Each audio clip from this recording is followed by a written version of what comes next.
You're watching The Ryan Silverfield Show, presented by AutoZone. Tigers fry rice as the Owls are defeated at Simmons Bank Liberty Stadium. We'll recap that game, sit down with Memphis product Greg Rubin, and look ahead to a home matchup against UAB. It's the Ryan Silverfield Show. Let's go.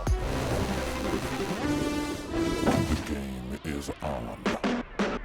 The Ryan Silverfield Show is presented by AutoZone. When you've got battery trouble, head to AutoZone, America's #1 battery destination. Get in the zone, AutoZone. Conway Services, official heating, cooling, plumbing, and electric partner of Tiger Athletics. Chick-fil-A, we didn't invent the chicken, just the chicken sandwich. RJ Young, technology solutions that power your business. And by Tennessee Lottery, turning dollars into dreams. Well, the Tigers bounced back from a tough loss in Texas to the Roadrunners by taking down another team from Texas, the Rice Owls. Holla, everybody. I'm Doc Holliday. And I'm Adam Field. Let's check out the winning highlights. Tigers back at the friendly confines of Simmons Bank Liberty Stadium for a battle against Rice. Memphis trying to stay perfect at home on the year. Took the Tiger offense a little while to get in gear. Second quarter, Seth Hennigan looks like he's keeping it. Nope. Tosses to Brendan Doyle at the last minute, and he can walk into the end zone. 9-yard score puts Memphis on the board and gives them a 7-6 lead. Ensuing Rice drive, looking for an answer. E.J. Warner dumps it off. Chandler Martin right there to deliver the boom. Big night for Martin with the game-high 11 tackles. Owls forced the punt. Tigers get the ball and march right down the field. Another game, another Mario Anderson touchdown. 10-yard score, 17th time he's found the end zone this season. 175 scrimmage yards for Super Mario in the game. Memphis goes up 14-6. But the Owls got the ball back and put together a quick scoring drive of their own. Warner to Matt Sykes for the 27-yard score with 38 seconds left in the half. Makes it a 14-13 game. And with a few timeouts to burn, that was just enough time for Memphis to answer. Head again to Rock Taylor for a gain of 34. Tristan Vandenberg would kick a 42-yard field goal right before the half to make it a 17-13 Tiger lead at the break. To the third quarter, Owls threatening to take the lead inside the Memphis 5-yard line, but Chandler Martin was keeping cool under pressure. Rice bubbles the handoff. The Tigers' defensive leader is all over it. Huge turnover for the Memphis defense at a critical moment. Jump ahead now to the fourth. The Tigers finish off a 10-play, 92-yard drive in the best way possible. Brandon Thomas looks like he stopped after a few yards, but BT is a grown man, and with a little help from his friends, he powers across the goal line. Sensational 14-yard score. Memphis goes up 2 possessions. It's 24-13. Now 27-20, under 2 minutes to play. Memphis facing a 3rd and 6. A first down would ice the game, and Hennigan fools everyone. Keeps it on the read option, slides for a first down, and that's that. The Tigers improved to 8-2 overall, 6-0 at home this season. They beat Rice 27-20 under Friday Night Lights. Let's hear some happy post-game chatter.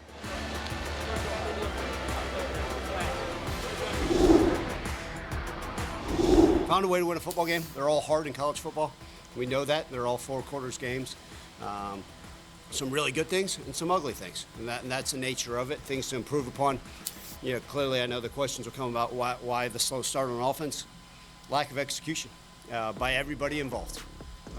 And that starts with me as the head coach. I've got to do a better job of making sure that we're prepared and ready to rock and roll. And then at the end of the day, you know, making the routine things. Everybody's got to do their job, and everybody's got to do the job better. But I told the guys in the locker room, there's a lot to be cleaned up, and I know our guys will hopefully get fresh, get healthy, get well, and return for another national television game next Saturday night back at home, which is going to be a meaningful game for so many of our seniors. All right, Coach. Memphis Tigers, man.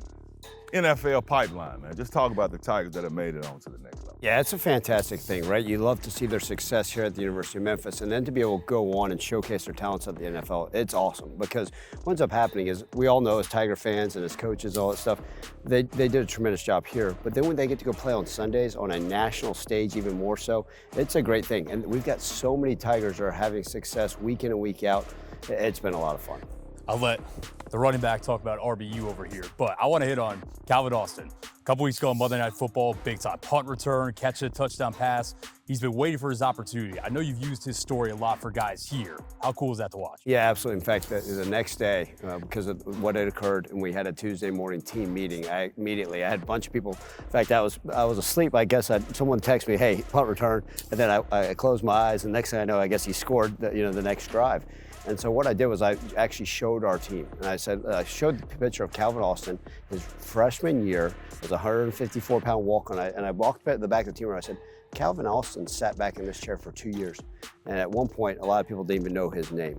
It took him to his 4th year to get a scholarship. And now, on Monday Night Football, on the biggest stage there is, in the NFL, he goes off. And that's the thing. I want those people to be inspired that are sitting in the back of the team room, our starters, everybody, because those guys in the NFL are doing a great job. What does that say about this program and this school and this university that so many players do leave here and make it on to the next level where a lot of people want to go to? I think part of it's the work ethic we've been able to instill. Obviously, there's guys like Bobby McCain that were here prior to me getting here that are still playing in the NFL, and then some of those guys that were going to the NFL, like an Arthur Millette, we got 1 year with him that had the experience, and then there's other guys like Dylan Parham, who I was his position coach.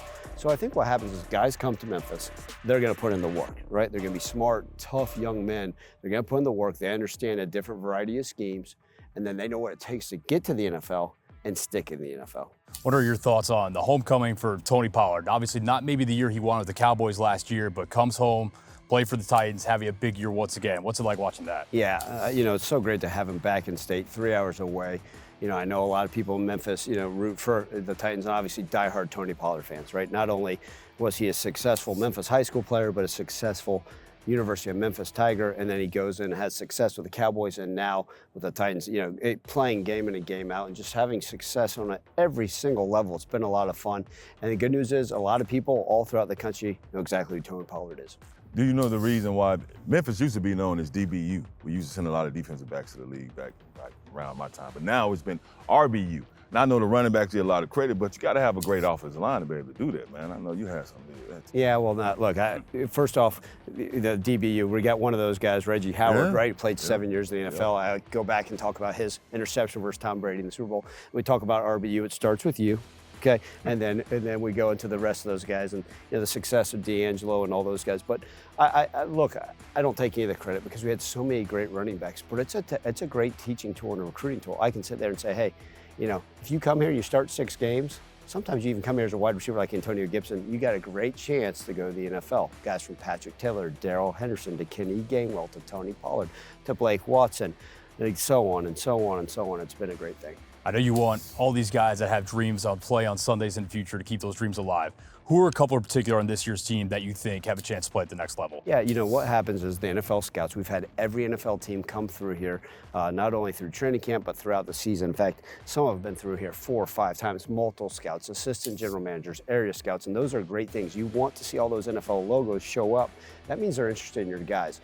And we've got a variety of guys. Mostly they're looking at the seniors, but you guys can name them, right? They're always looking at guys like Rock Taylor, Seth Hennigan, Demir Blankenship, those offensive linemen that have played a lot of football, Anthony Lampier, Mario Anderson. I think I named everybody on the offense, which is a great thing, right? And then you look at defensively, they're looking at everybody, right? We got some corners that are playing at a really high level. They're starting to look at the safeties. It's a good when you start to list a bunch. It's a bad thing if they come and say, do you have anybody? Or tell us about that one guy.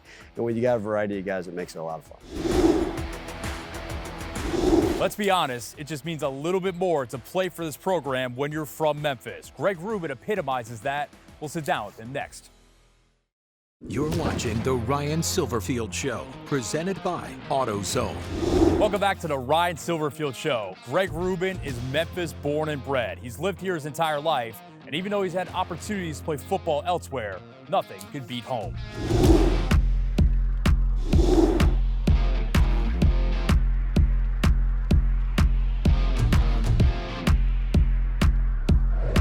Rubin has been in the Bluff City his entire life, spending the majority of his childhood in East Memphis.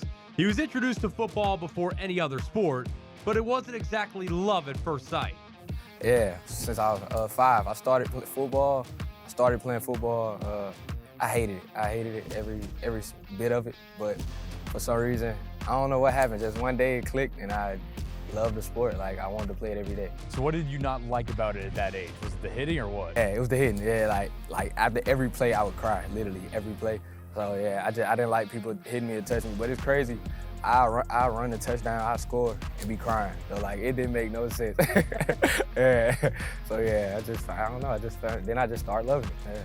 And of course, growing up in the city, Rubin also has some very early memories of Memphis football.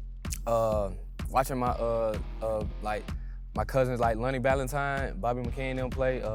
I used to watch them games growing up, but even though I was young, I was real young then though. But I just loved how the city was, like how they played, the way they played. Just watching it, even as a kid, you know, just understanding like this is what you can do for your city, you know, yeah, just represent that. A product of White Station High School, Rubin played on varsity all 3 years with the Spartans. All 3 because his senior season was canceled due to COVID. At first, like when it first happened, I was like, I'm thinking though we're gonna have a season next year. You know, it's just for this moment to find out like everything is canceled. Ain't gonna lie, it took a toll on me because I wanted to play so bad. Like I was begging my pops to allow me to play somewhere, even go to a different school, like out of state or anything, just to play. And, but then we thought about it. It was like we just use this time to train, just get ready for the next level. Not having a senior season changed his recruitment, but Rubin still had the chance to play for some of the most prestigious programs in the country. Some of my biggest offers was like Tennessee, LSU, schools like that. And I ain't gonna lie, I always dreamed of playing at schools like that, you know, big Power 5 schools growing up, and just being able to, you know, just say I, you know, even got them offers, just know that was a huge, you know what I'm saying, accomplishment for me. In the end, playing for the hometown Tigers was the call for Rubin, but it wasn't always an easy decision. At first, it was a little hesitant. I was a little hesitant. Then I just got to thinking about it. Like I get to represent my city, you know, in front of my people. And then at that point, it was easy. You know, it was no brainer. Rubin wasn't expecting to be much of a factor for the Tigers in 2021. Instead, he was thrown into the fire right away, playing in 11 games as a true freshman. It's kind of crazy going from high school, like not playing at all, and then I go you had into played in over basically 2 years, right? Yeah, exactly. So and just that's why I wanted to come in early and graduate early, just to come in early and try to, you know, accumulate my body, you know, get acclimated to it. And I feel like the vets, you know, they helped me, you know, with that transition. Was it tough right off the bat? It was, yeah, it was. It was. Coming in as a young cat, seeing older guys like Jacoby Francis, Quindale, Johnson, you know, them kind of guys, and just, it's like, man, how do y'all do it? Like, this is, you know, this is a year-round thing. Like, college football is a year-round thing, and just understanding the time that you got to put into yourself and your body and your mind, it's a lot, you know. And I just looked at them guys and tried to, you know, mirror what they was doing, you know, to help me with this transition, so yeah.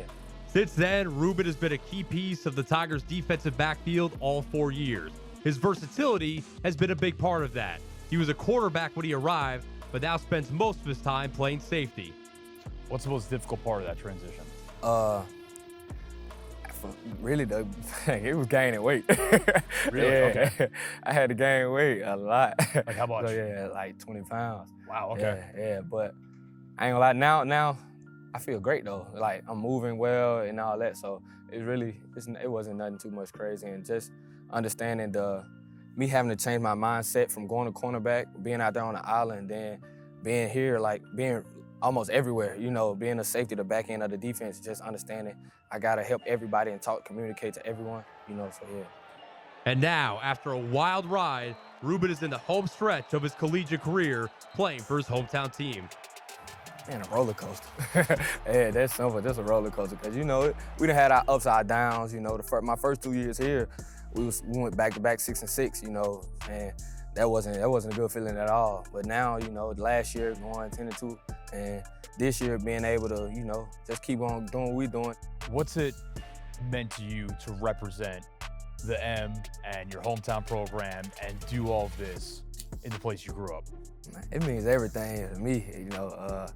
Since I came as a freshman though, I've been repping the M hard, you know, so yeah, I let everybody know, I'm from Memphis, you know, I rep everything I talk about everything about the city, you know, just being able to represent us on a national scheme and just, you know, bring that positive light to us, you know, us being Memphis, you know, so it means everything to me.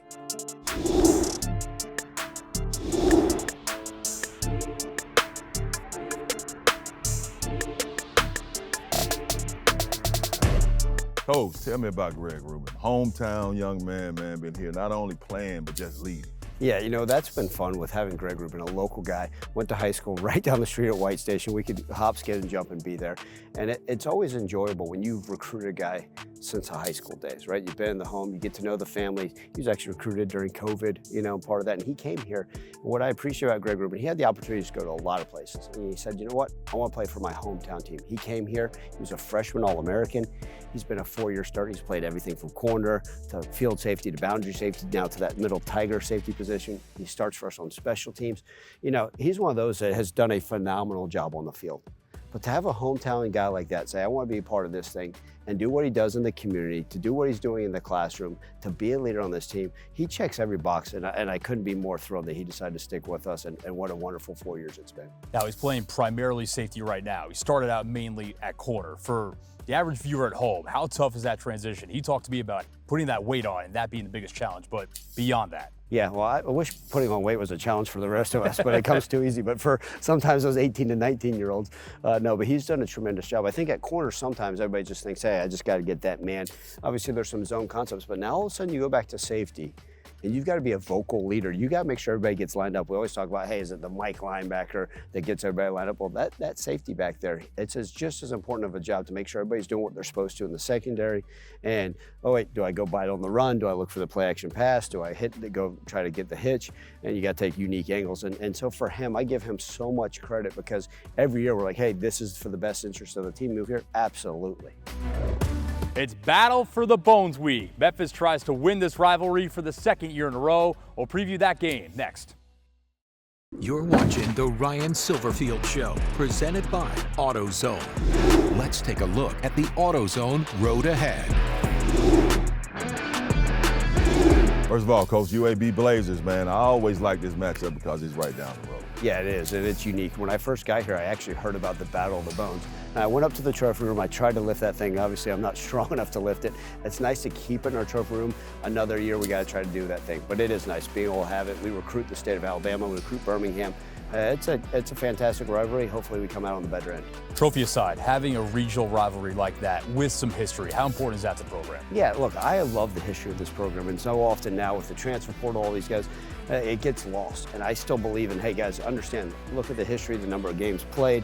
They're not too far. We have a ton of guys from that region. I think it's very, very important. The more we can do those type of rivalries, the better for everybody involved. A huge AAC conference game, man. Those games we got to have. I don't care who it is. Yeah, absolutely. And another night game, another national television game. I think those are important. Look, Trent Dilfer, obviously a well-known head coach. We're excited to have them, invite them to the Liberty Bowl in our city.